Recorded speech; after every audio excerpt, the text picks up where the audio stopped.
आज की जो वीडियो है ना, उसके अंदर मैं आपको एक ऐसी यूनिक गाड़ी दिखाने वाला हूँ कि बहुत रेयर चांसेस हैं कि ये जो आज मैं आपको गाड़ी दिखाने वाला हूँ आपने देखी होगी। बट आप में से कुछ लोग मुझे बोलेंगे कि भाई ये हमने बहुत देखी है, मारुति की ऑल्टो K10 है नई वाली। भाई वहां तक तो आप बिल्कुल सही हो कि हाँ भाई ये मारुति की ऑल्टो K10 है नई वाली, प्राइस भी रिड्यूस हो गया है, वो भी बात मैंने मान ली। बट ये जो वेरिएंट है ना, ये बहुत स्पेशल है। आपको बाहर से देखने में इतना नहीं समझ में आएगा, जब मैं आपको बताऊंगा तब आपको समझ में आएगा। ये ऑल्टो K10 का VXI वाला वेरिएंट है और सबसे टॉप एंड वेरिएंट है, क्योंकि यहाँ पे जो ट्रांसमिशन है ना वो स्पेशल है। AMT वाला ट्रांसमिशन, या फिर एक तरीके से ऑल्टो K10 VXI ऑटोमेटिक मेरे पास खड़ी हुई है। और आज की वीडियो के अंदर मैं आपको दिखाने वाला हूं कि अगर आप ये ऑटोमेटिक ऑल्टो को जो है खरीदते हो, कितने पैसे खर्च करने पड़ेंगे, और अगर आप इस गाड़ी को सिटी के तौर पे देखते हो तो क्या सही डिसीजन रहेगा नहीं रहेगा, वो सारी बातें आज की वीडियो के अंदर करेंगे। तो चलिए बिना टाइम वेस्ट करे वीडियो को कर लेते हैं स्टार्ट। वीडियो अगर आपको पसंद आए तो एक काम आप कर सकते हो, लाइक शेयर सब्सक्राइब आप कर सकते हो। चलिए सबसे पहले शुरुआत कर लेते हैं भाई इसकी चाबी के साथ में। एक बार आप चाबी देख लो।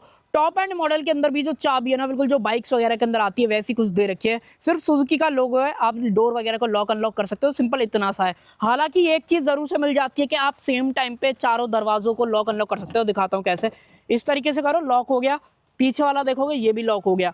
बट जैसे मैं इसको करूंगा तो पीछे वाला भी खुल जाएगा और फ्रंट वाला भी खुल जाएगा। कहने का मतलब ये है कि मैनुअल सेंटर लॉकिंग आपको जो ऑफर कर दी जाती है। हालांकि आप रिमोट वगैरह आफ्टर मार्केट जाके ऐड वगैरह इजीली करा सकते हो, तो ये ऑप्शन आपके पास मिल जाएगा। अब देखो, अगर आप ऑल्टो लेने जाओगे ना, तो वेरिएंट के बारे में थोड़ा सा मैं आपको बता देता हूँ। स्टैंडर्ड, LXI में CNG, फिर देन VXI में CNG और एक ऑटोमेटिक। इस तरीके से जो सारे ऑप्शंस हैं वो आपको जो है यहाँ पे दिखने वाले हैं। तो बाकी आप एक बार वीडियो का डिस्क्रिप्शन और गो थ्रू कर लेना, अगर आपको एग्जैक्ट वेरिएंट में प्राइस वगैरह जानना है या जितने भी वेरिएंट है उनके प्राइस क्या है ऑन रोड, वो वहाँ पे आपको पता चल जाएंगे। बट इसकी बात करें स्पेशली, अगर आप ये VXI पेट्रोल ऑटोमेटिक के अंदर इस गाड़ी को खरीदते हो तो 4,95,000। जी हाँ भाई, प्राइस रिड्यूस होके आ चुके हैं 4,95,000 पे, यानी कि 4.95 लाख एक्स शोरूम ये पर्टिकुलर वेरिएंट कॉस्ट करता है। 5 लाख में भी 5,000 रुपये कम है। अगर आप ऑन रोड की बात करोगे तो 60-70,000 और प्लस कर लेना, इतने रुपए में आपको ये गाड़ी ऑन रोड पड़ जाएगी। तो लगभग 5,70,000 5,60,000 के ऑन रोड प्राइस के हिसाब से अगर आप इस ऑल्टो को देखते हो तो क्या वर्थ इट है नहीं है, किन लोगों को लेना चाहिए, वो सारी चीजें देख लेते हैं। सबसे पहले तो हेडलाइट।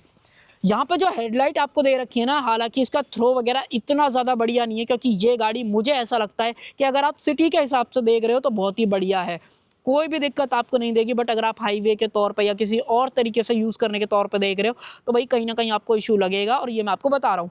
पार्किंग लाइट इंडिकेटर्स ये भी हेलोजन के अंदर आपको दे रखे हैं। बड़ी सी फ्रंट में जो ग्रिल है वो आपको यहाँ पे जो ऑफर कर दी गई है। हालांकि ये मैट ब्लैक है, तो वो चीज़ याद रखना। और जो टोइंग वगैरह का ऑप्शन है वो भी यहाँ पे दिया गया है। सिंगल हॉर्न का जो सेटअप है वो अंदर की तरफ आपको जो है दिख ही पा रहा होगा। एक चीज और बता रहा हूँ, गाड़ी गंदी है उसको जज मत करना, क्योंकि ये जो वेरिएंट है वो बहुत कम ही देखने को मिलता है, क्योंकि इस गाड़ी को ऑटोमेटिक में लेने वालों का जो नंबर है वो बहुत कम है। ये लगा लो 100 में से 2 बंदे ऐसे होंगे जो कि ऑल्टो को VXI पेट्रोल में और ऑटोमेटिक में लेना पसंद करेंगे, तो वो चीज। उसके अलावा बोनट पे एक वॉशर जरूर से दिया गया है, 2 वाइपर आपको मिल जाते हैं। मिरर वगैरह की बात करें, सादा मिरर है, कहने का मतलब पेंट वगैरह नहीं है और ना ही कोई एडजस्टमेंट वगैरह है। सिर्फ आप बाहर से इस तरीके से इसको जो है कर सकते हो, या फिर एक डंडी दे रखी है अंदर से, इस तरीके से आप इसको जो है एडजस्ट वगैरह कर पाओगे, तो ये बढ़िया चीज है। हालांकि अगर आप LXI वगैरह पे जाते हो तो वो भी काम आप नहीं कर पाते हो। एक चीज और, इसका दरवाजा एक बार में तो बंद नहीं होता है। मान लो मैं इस तरीके से करूं, बंद नहीं होगा, क्योंकि इसके अंदर हवा बन जाती है। बट सेम मैं इस केस में करूं, ऐसे खोलूं और अब आप देखोगे एक बार में बंद हो जाएगा। तो ये इसमें थोड़ा सा वैक्यूम बनने वाला इशू मुझे नजर आया है, इसलिए मैंने आपको बता दिया है। बाकी चाबी वगैरह का ऑप्शन देख लो। हैंडल जो है फ्लैप टाइप मिलते हैं, हालांकि बॉडी कलर जरूर से जो है दे रखे हैं। गाड़ी के ग्राउंड क्लियरेंस के बारे में बात करें तो 170 mm का जो ग्राउंड क्लियरेंस है वो दिया गया है इस कंडीशन के अंदर। कहने का मतलब जब बंदे नहीं बैठे हैं, कोई भी वजन वगैरह नहीं, जैसे ही बंदे बैठेंगे तो नीचे आ जाएगी गाड़ी और ग्राउंड क्लियरेंस आ जाएगा 165-160 के आसपास। ये वाली चीज क्लियर रखना। उसके अलावा व्हील्स, जिस हिसाब की गाड़ी है 5 लाख से भी कम में आ रही है, तो उसी साइज के व्हील्स दिए गए हैं। 4,95,000 में भी ये लगा लो 18% GST जो है इंक्लूडेड है। तो वो चीज़ ध्यान रखना, अगर आप 4,95,000 में से 18% भी निकाल देते हो तो तब गाड़ी की एक्चुअल जो मैन्युफैक्चरिंग कॉस्ट है ना वो बनती है, तो वो चीज़। उसके अलावा देखो, टायर वगैरह की बात करें तो JK के अल्टीमा नियो सीरीज वाले जो टायर हैं वो मिल जाते हैं, जिसके अंदर 145, 80, R13 ये टायर साइज मिलता है, आगे की तरफ डिस्क ब्रेक दे रखा है। रियर में बात करें ड्रम मिल जाते हैं, ABS CBD ESC 3 point seat belt traction control जैसे जितने भी सेफ्टी फीचर्स है, और इनफैक्ट 6 एयर बैग, ये सारा कुछ स्टैंडर्ड जो है आएगा, क्योंकि ये गाड़ी 2025 में अपडेट मारुति की तरफ से जो है कर दी गई है, क्लियर रखना। इंडिकेटर्स की बात करें तो वो आपको फेंडर पे देखने को मिलते हैं, उसके अलावा सिंगल टोन ही आता है, यहाँ पे मल्टीपल कलर ऑप्शन हालांकि आ जाते हैं, बट हाँ डुअल टोन वगैरह जैसा कोई भी फ्री ऑप्शन जो है नहीं मिलता है। पीछे की तरफ आ जाएं तो पीछे से गाड़ी बहुत ही छोटी जो है डेफिनेटली फील होती है, और उसी चीज़ को मद्देनजर रखते हुए मैंने आपसे बोला था कि अगर आप इस गाड़ी को सिटी के तौर पे देखते हो तो बहुत ज़्यादा पसंद आएगी, क्योंकि ईजिली पार्क हो जाती है और ज़्यादा स्पेस कहीं ना कहीं नहीं घेरती है, तो वो भी ऑप्शन आपके पास मिलता है। और बिल्कुल रॉ मैकेनिकल चीज़ें हैं, तो ज़्यादा इलेक्ट्रॉनिक्स वगैरह नहीं है, तो ज़्यादा सर्विस सेंटर पर ले जाने का भी आपको ज़रूरत जो है नहीं पड़ती है। इनफैक्ट कोई बंदा बाइक से अपग्रेड कर रहा है इस गाड़ी की तरफ, तो उसको जो है बहुत ज़्यादा पसंद आएगी ये गाड़ी, क्योंकि इसका जो ओवरऑल मेंटेनेंस है वो एक बाइक के बराबर ही आप लगा सकते हो। टेल लाइट्स वगैरह की बात करें, हेलोजन पूरा सेटअप है, indicators, brake light, reverse light एक ही मिलती है, जो कि आपको इधर की तरफ दे रखी है। यहाँ पे जो है ये सिर्फ रिफ्लेक्टर मिलता है। 2 सेंसर पीछे की तरफ मिल जाते हैं, ऑल्टो K10 की ब्रांडिंग है, सुजुकी का लोगो, चाबी लगा के बूट अगर आप खोलना चाहते हो तो वो दिखा देता हूँ, यहाँ पे लगाओ इस तरीके से, घुमाओ और ये ईजिली जो है इस तरीके से खुल जाएगा। 214 लीटर कैपेसिटी का जो बूट है ना वो मिलता है। एक फैमिली के हिसाब से ठीक है, मैं नहीं बोल रहा कम है ज़्यादा है क्या कुछ है, बट हाँ अगर आपको कभी ऐसी ज़रूरत पड़ती है कि आपको बूट बढ़ाना है तो आपके पास ऑप्शन ये है कि इस लीवर को इस तरीके से करो, इस लीवर को इस तरीके से करो, और सेम टाइम पे करोगे तो ये सीट जो है फोल्ड हो जाती है। हालांकि एक चीज़ देख लो, 3 point seat belt base variant से आ रही है, तो वो मैंने आपको बाहर बता दिया था। इस पर टायर वगैरह की बात करें तो एक बार मैं आपको दिखाता हूँ, ये देखो 145 80 R13 सेम टायर साइज है, सेम ब्रांड का है, तो फुल व्हील की तरह यूज इजीली जो है करा जा सकता है, कोई दिक्कत इससे रिलेटेड नहीं है। लोडिंग लिप की बात करें, ठीक है काम चल जाएगा, कोई भी कंप्लेंट जो है इससे रिलेटेड करने वाले हो बढ़िया तरीके से कवर जो है करा गया है। हाँ एक काम आप कर सकते हो, अगर आप इस गाड़ी को लेते हो तो पार्सल ट्रे 1000-1500 रुपये आप खर्च कर लेना, पार्सल ट्रे आप ले लेना, ज़्यादा बढ़िया जो है सारा कुछ रहेगा। कवरिंग छोटी सी आपको यहाँ पे जो देखने के लिए मिल जाती है, काम चला सकते हो, कोई भी हैंडल वगैरह नहीं है, आपको यहीं से पकड़ के जो है इसको बंद वगैरह करना पड़ेगा। और अब देख लेते हैं भाई इसके अंदर दिया गया जो 1000 सीसी का जो इंजन है वो क्या पावर आउटपुट वगैरह निकालता है, और हैजार्ड को कर देते हैं बंद। और उससे पहले एक चीज़ और दिखाता हूँ, अगर आप उस साइड से इस गाड़ी को देखते हो तो देखो यहाँ से भी सब कुछ सिमिलर मिलता है, सेम चाबी लगाने का ऑप्शन है, पेट्रोल वगैरह डालना है तो 27 लीटर का जो पेट्रोल टैंक है वो दिया गया। हालांकि अगर आप CNG लेना चाहते हो तो वो भी ऑप्शन आपके पास जो है मिल जाता है, आप CNG भी ले सकते हो सेम वेरिएंट के अंदर। अब उठाते हैं बोनट और मैं आपको दिखाता हूँ एक बार, ये देखो भाई यहाँ पर दिया गया है ये 1.0 लीटर का inline 3 cylinder naturally aspirated BS6 phase 2 petrol engine, जो कि 65 bhp की पावर और 89 न्यूटन मीटर का टॉर्क बनाता है इस ऑटोमेटिक ट्रांसमिशन के साथ में। ऑटोमेटिक से मतलब है AMT, ऑटोमेटेड मैनुअल ट्रांसमिशन, कहने का मतलब ये है ये ऊपर की तरफ एक एक्चुएटर लगा दिया, हालांकि है ये मैनुअल ही, तो वो वाली चीज़ अगर आप जानना चाहते हो तो बता दिया, नहीं तो आपको कोई जानने की ज़रूरत ऐसा सच नहीं है। उसके अलावा इंजन कूलेंट वगैरह डालना चाहते हो वो डाल सकते हो, वॉशर वगैरह डालना है वो ऑप्शन दिया गया है। बैटरी का प्लेसमेंट ठीक ठाक सा काम जो है करा गया है, कोई इससे रिलेटेड इशू है सच है नहीं। ऊपर की तरफ हालांकि इंसुलेशन वगैरह नहीं मिलती है, सारे जो पाइप्स वगैरह हैं वो ईजिली यहाँ से जो है विजिबल होते हैं। ABS हालांकि गाड़ी जो है ऑफर कर ही देती है, वो मैंने आपको बाहर बता ही दिया था।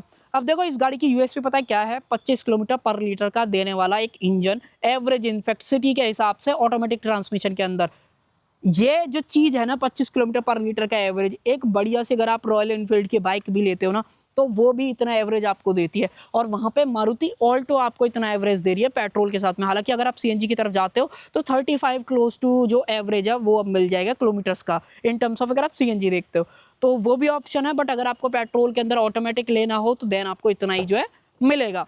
और अब बात आ जाती है कि इंटीरियर में क्या कुछ कैसा जो है दिख रहा है। चाबी को निकालते हैं बाहर की तरफ। सबसे पहले तो सीट्स, भाई इस तरीके की डुअल टोन फैब्रिक सीट्स आपको मिल जाती हैं, जिसके अंदर ये बेज है और ये ब्लैक कलर का ऑप्शन जो है दिया गया है। हालांकि क्वालिटी वगैरह ज़्यादा एक्सपेक्ट मत करना, हाँ ठीक है काम चल जाएगा। रिक्लाइन एंगल आप चेंज कर सकते हो, ऊपर नीचे नहीं कर पाओगे, आगे पीछे कर सकते हो।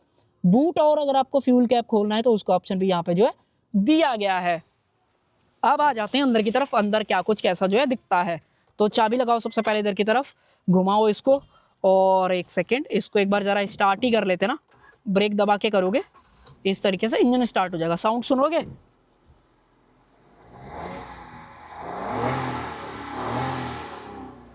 आ गया होगा आपको आइडिया कि किस तरह जो है साउंड करता है। हालांकि थोड़ा नॉइज वगैरह करता है तो वो मैंने आपको क्लियर बता ही दिया है। उसके अलावा इधर की तरफ बात करें तो ट्रैक्शन कंट्रोल का जो ऑप्शन है वो दिया गया है। मैनुअल हेडलाइट लेवलर है, स्पीकर सिर्फ फ्रंट के अंदर मिलते हैं क्योंकि इंफोटेनमेंट दिया जाता है VXI के अंदर। अगर आप LXI चूज़ करते हो तो ये वाली चीज़ आपको वहाँ पे जो है नहीं मिलती है। पीछे कर लेते हैं थोड़ा सा, और ऐसा कुछ जो है स्टीयरिंग व्हील आपको यहाँ पे जो देखने को मिल जाता है। 3 स्पोक है, कैसी भी आपको एडजस्टमेंट वगैरह नहीं मिलेगी, कोई भी बटन्स वगैरह नहीं है, फिक्स्ड सारा कुछ जो है दे रखा है।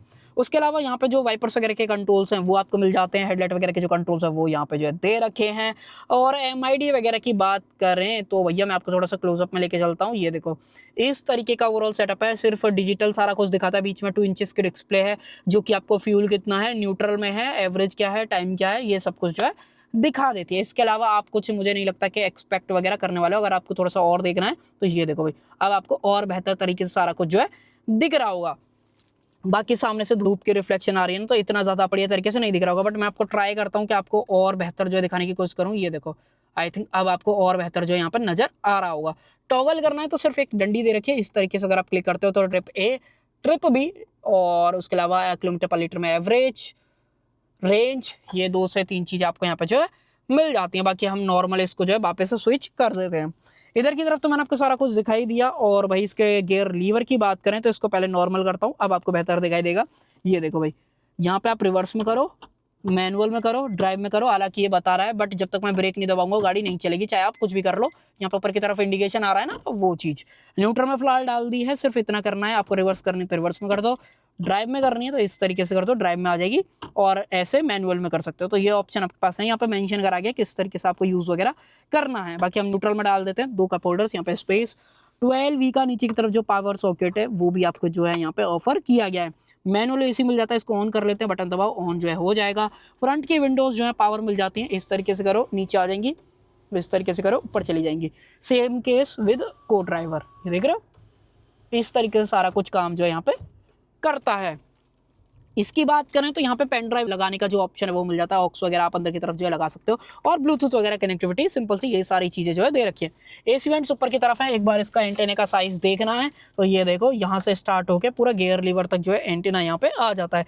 अब पता नहीं इतना बड़े एंटेने की क्या ही जरूरत थी गाड़ी के अंदर के, पता नहीं कौन से नेटवर्क इसको जो है पकड़ने हैं, नासा के पकड़ने हैं, पता नहीं किसके पकड़ने हैं भाई, क्या ही बोलूँ अब इस बारे में। चलो खैर कोई नहीं। इसके अलावा ग्लोबॉक्स वगैरह देख लो, ठीक साइज का ग्लोबॉक्स है गाड़ी के हिसाब से, कोई इससे रिलेटेड इशू है नहीं। और मैंने 6 एयरबैग वाली बात बोली थी, वो एक बार आप देख लो, यहाँ पे 6 एयरबैग की बैजिंग की वजह से यहाँ पे जो है दिख पा रही होगी। सीट बेल्ट फिक्स्ड मिलती है, कोई दिक्कत है नहीं। यहाँ पे सनशेड है, छोटा सा ही दे रखा है, कोई भी एडजस्टमेंट वगैरह नहीं मिलती, काम चल जाएगा, कोई दिक्कत नहीं। सादा मिरर है, ऊपर की तरफ एक जो लाइट है वो हेलोजन के अंदर जो है यहाँ पे दे रखी है। सीट की बात करें, फिक्स सीट है। अगर मैं आपको थोड़ा सा दिखाऊं तो इस तरीके से अगर आप देखना चाहते हो, अब आपको थोड़ा सा इसको अगर मैं हटाऊं तो अब आपको बेहतर दिखाई देगा। देखो ठीक तरीके से काम करता है। अगर आपकी नॉर्मल हेल्थ है तो आप ठीक बैठोगे, कोई दिक्कत इससे रिलेटेड है नहीं। हालांकि हाइट एडजस्टमेंट वगैरह होती तो और बेटर कहीं ना कहीं हो सकता था मामला। आर्मरेस्ट वगैरह भी नहीं है, मुझे नहीं लगता आप एक्सपेक्ट करोगे, बट मैंने आपको रेफरेंस बता दिया। आप आफ्टर मार्केट जाके लगवाना चाहते हो तो वो काम आप इजीली जो है कर सकते हो। और अब चलते हैं पीछे की तरफ, पीछे दिखा देता हूँ। पीछे अगर आप देख रहे हो कि बंदे बैठाने हैं आपको, तो किस तरीके से बैठेंगे और कितना स्पेस उनको जो है मिलेगा। आ जाओ अंदर की तरफ। इंग्रेस एग्रेस में कोई भी इशू नहीं है, सीट थोड़ा सा ऊंचा जो है फील होती है, तो अगर आप बैठते हो तो ठीक बैठोगे, कोई भी कमी आपको इससे रिलेटेड नहीं आएगी। इनफैक्ट हेडरेस्ट में थोड़ा सा कमी आपको लगेगी, जो बात है तो मैं आपको क्लियर बता रहा हूँ। हालांकि हेडरूम वगैरह ठीक मिल जाएगा, अगर आपकी हाइट 5'10" भी है तो आ जाओगे कंफर्टेबल, कोई इससे रिलेटेड इशू ऐसा जो है नहीं होने वाला है। बाकी सीट बेल्ट है ही। सेफ्टी वगैरह की बात करोगे तो मैंने आपको बाहर बोला ही कि अगर आप सिटी में चलाओगे बहुत बढ़िया रहेगा। अगर आप सोच रहे हो कि इससे लंबी ट्रिप करना या कोई ऐसा कुछ, समझ रहे हो ना मैं किस तरीके से बता रहा हूँ, कि लोग इसको भर के जो है चलाने लगते हैं, तो वो वाला केस करोगे तो कहीं ना कहीं आप अपनी जान को जो है खतरे में डालने वाले हो, वो है ऐसा, तो वो वाली चीज़। बाकी इस बॉक्स के अंदर अगर आप देख रहे हो क्या मिल रहा है, तो इस बॉक्स के अंदर गाड़ी के व्हील कवर्स है जो कि प्लांट से नहीं लग के आते हैं। मतलब कहने का मतलब प्लांट से गाड़ी के अंदर दे दिए जाते हैं, जब आप डिलीवरी लेते हो तो आपको लगा के जो है डीलरशिप एंड से दे दिए जाते हैं। इसका एक्स्ट्रा पैसा नहीं खर्च करना है, वो वाली चीज़। उसके अलावा यहाँ पे जो कार की जितनी भी टूल किट्स वगैरह वो मिल जाती हैं, फ़ोन वगैरह यहाँ पर रख पाते हो। हम्प ज़्यादा नहीं है, 3 बंदे आ जाएंगे अगर नॉर्मल हेल्थ वाले बंदे जो है रहते हैं, तो वो वाली चीज़। पीछे की तरफ विंडोज़ जो है वो मैनुअल मिलते हैं, इस तरीके से आप इसको जो है ऑपरेट वगैरह कर पाते हो। स्पीकर वगैरह की बात करोगे कि आप पीछे स्पीकर्स हैं, तो मैं आपको अंदर की तरफ से दिखा देता हूँ एक बार। आपको नहीं दिखेगा, मेरी बात मान लो भाई, पीछे स्पीकर आपको नहीं मिलते हैं, तो वो मैंने क्लियर जो है बता दिया। ठीक ठाक सा मामला जो है ओवरऑल लगता है, अगर आप प्राइस पॉइंट को माइंड में रख के जो है इस गाड़ी को देखते हो। हालांकि अगर आप किसी और गाड़ी से कंपेयर करते हो तो मैं नहीं बोलूँगा कि आप इस चीज़ को करो, तो वो वाली चीज़। वारंटी वगैरह की बात करें तो 1 लाख किलोमीटर और 3 साल की जो स्टैंडर्ड वारंटी है वो आपको यहाँ पे जो ऑफर की जाती है मारुति की तरफ से। अगर आप चाहते हो तो एक्सटेंड वगैरह कराने का ऑप्शन है, बट मुझे नहीं लगता कि आप एक्सटेंड वगैरह कराओगे। हालांकि एक चीज़ कर लेते हैं, पता चले चाबी लॉक हो जाए इसके अंदर, तो इसको इस तरीके से कर देते हैं बंद। फिलहाल मैंने कर दिए। तो आई होप आपको जो है वीडियो पसंद आई होगी। और गाड़ी के बारे में क्या ओपिनियन है, अगर आप ऑल्टो K10 का या VXI ऑटोमेटिक वाला वेरिएंट लेते हो 4,95,000 के प्राइस पॉइंट पे, आपको कैसा लगा, इसके फीचर्स कैसे लगे, और ओवरऑल एज अ पैकेज की तरह मुझे ऐसा लगता है कि अगर आपके रिक्वायरमेंट जो मैंने बताया कि अगर आप सिटी में चलाना चाहते हो, एक बाइक से अपग्रेड करना चाहते हो, या कंफर्टेबल गाड़ी चाहिए, मतलब गेयर वगैरह ज़्यादा बार बार ना डालने पड़े, तो आपको ये गाड़ी जो है बहुत पसंद जो है आ जाएगी। तो मेरी तरफ से तो यही था, बाकी आप ज़रूर से बताना आपको क्या लगता है। सो कर देते हैं वीडियो का एंड। आई होप आपको वीडियो पसंद आई होगी। पसंद आए तो लाइक शेयर सब्सक्राइब आप कर सकते हो। Thank you.